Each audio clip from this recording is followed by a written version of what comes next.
Hello and welcome, gorgeous people. I'm Adam and this is Quail for Vegan. I would just like to say a big thank you to all the new subscribers, and if you have subscribed, just leave a little hello down below so I can fully appreciate you. And if you haven't, please like, subscribe and click on the bell icon and you'll be notified every time that I upload a video, which should be on the 1st of every month. Now, to start this off, I'd just like to say one quick thing. I'm vegan and I wear leather. Now, before you go full hate on me, let me just explain this and go through my first dilemma as a vegan. So when I changed over to a vegan diet, I changed all my products, got rid of all the animal stuff, brought in all the veggie stuff, fantastic. But then I started to broaden that scope into the cruelty side of things. And one of the main things was going to be leather. And it took me a little bit of time to think about what was I going to do with the leather that I had. I didn't have a lot of leather, mostly shoes and an old sofa. So I sat down and I thought, what am I going to do with this?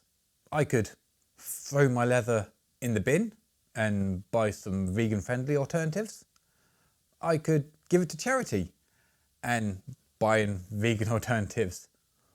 Or I could use it until it was no longer usable or serviceable and then get rid of it and buy in some new alternatives. So it took me a little bit of time to really think about this. And I know for a lot of people it can be quite emotional. And I'm not saying that any of this is the right way of doing it or even the wrong way of doing it. This is just my view, what I think and how I thought when I changed. So going back to my 3 points. The first one, just chucking it in the bin. Now, if I'd thrown my shoes in the bin, then that's a waste. I mean, they will be biodegradable because they're leather, but it's still a waste. And then I'd have had to have bought more shoes in and all the manufacturing energies and wastes and materials that would have generated. So it would have been a net increase in sort of wastes. Now, I could have given it to charity and that sounds quite good. I mean, my shoes can be used by someone else and someone perhaps more needing than me. And then I can bring in some new shoes, which, yeah, that sounded pretty good.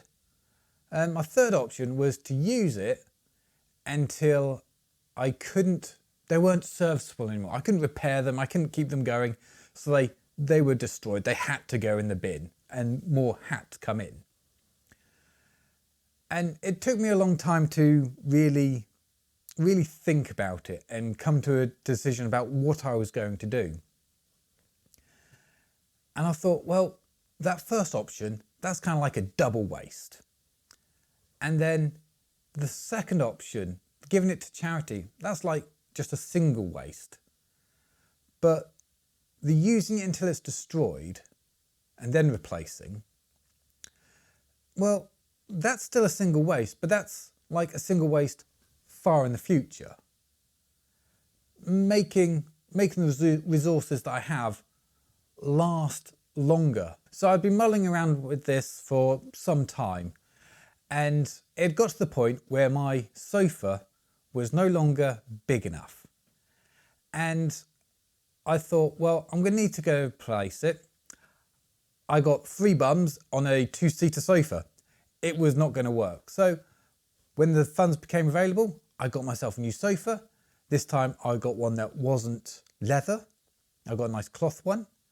But the old one, instead of sending it to the skip, I gave that to charity. It was still serviceable, it could still be used. It was a little bit tatty here and there, but it was still usable. But it was no longer usable for me.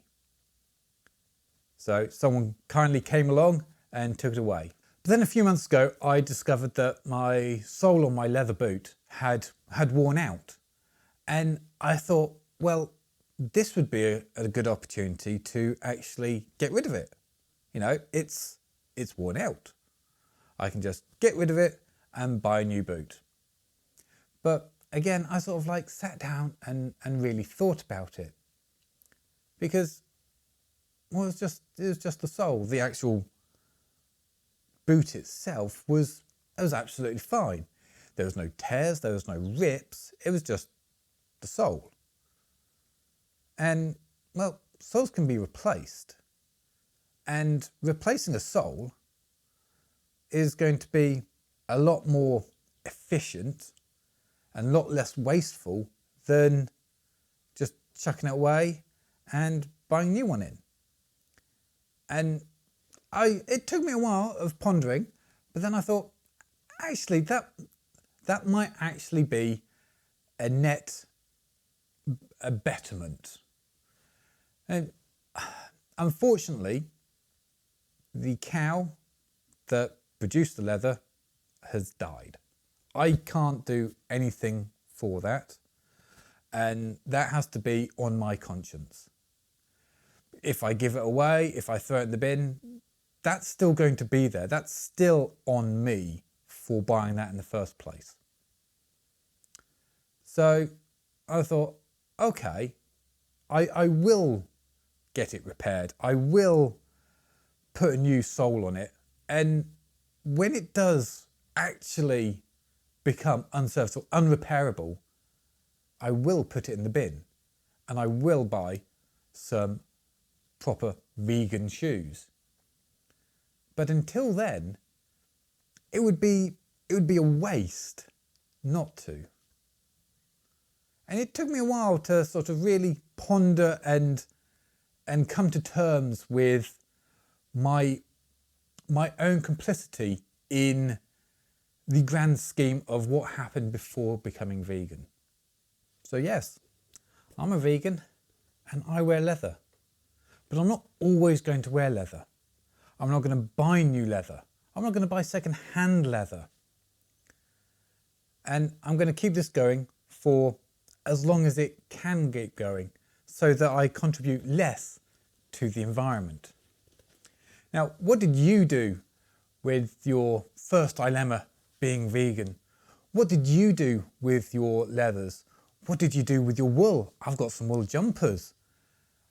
I think I'm going to wear them until they have got holes in them and then get rid of them. And if you have any thoughts, any comments, please put them down below. And if you've liked this video, please like, subscribe and click on the bell icon, and you'll be notified next time I upload a video. And thank you very much.